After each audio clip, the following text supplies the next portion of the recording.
Alright, this is the review for my old Randall amp that's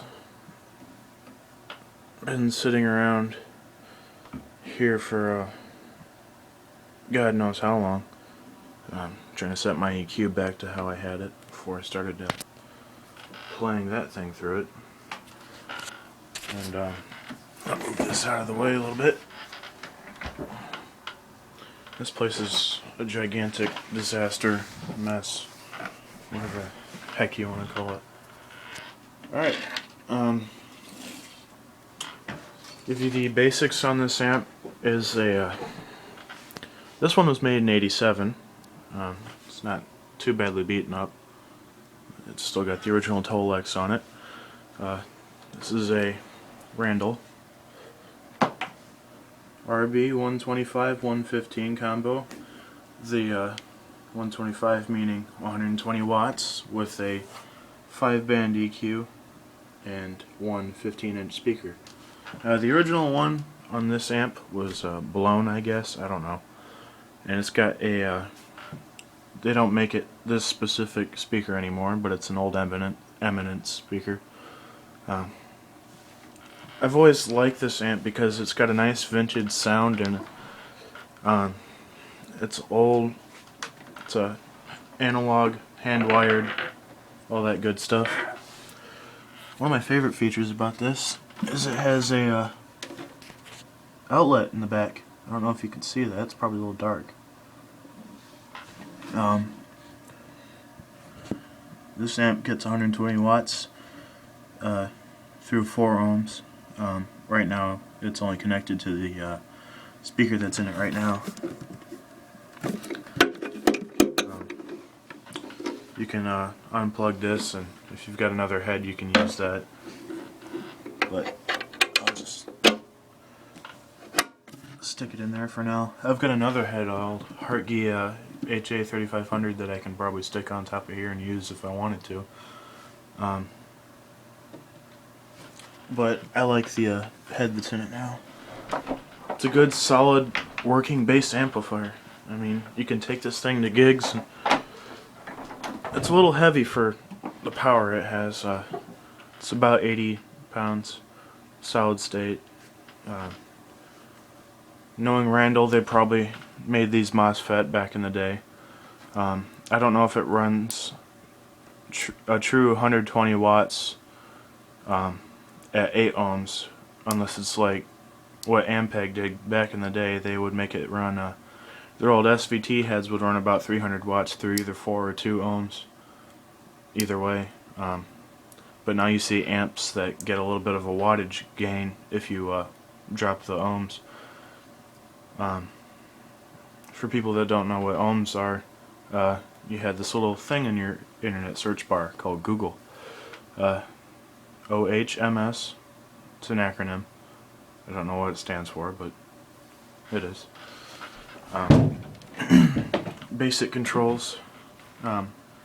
First, the funny thing about this is I got this from an older guy who was in a cover band back in the 80s and 70s, and he used this thing as his kind of an intermediate rig. As I said, this is like only 120 watts, so you can't use this really standalone unless you're playing like acoustic stuff. Gain, treble, middle, bass, same thing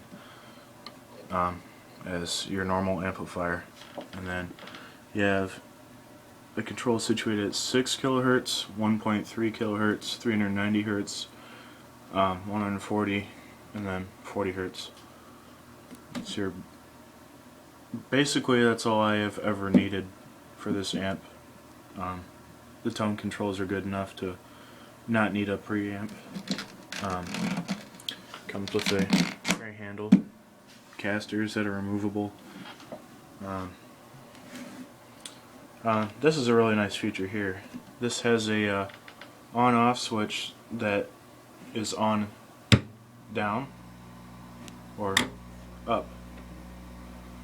The purpose of that being for ungrounded basses, depending on how your outlets were wired, you might get a a little bit of a static if you're not touching anything metal on the guitar.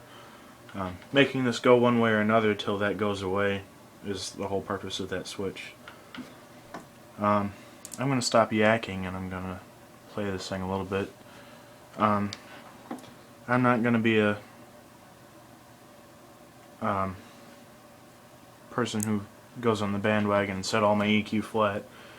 This is my normal EQ that I use for my P-bass. I'll be using the P-bass instead of T40 just because, one, it's in standard, and two, it's probably a bass that every bassist has owned at one point in time in their life, or at least played or heard about, you know. So yeah, excuse my messy desk. It's the old Randall rb-125-115. Bunch of letters and numbers. I think they could have made things a little more simple and just named it the Randall bass amplifier.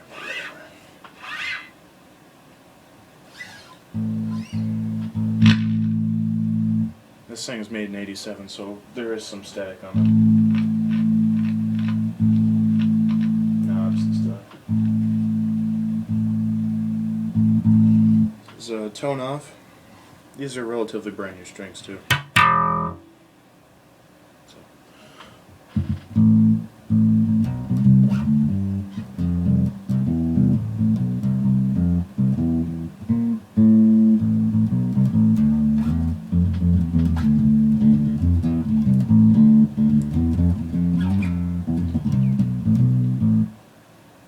Turn the tone up.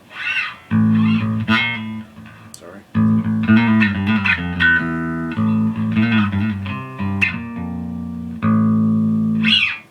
I really like this thing with the my small clone pedal, electro harmonics.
That was my workhorse amplifier for a little bit.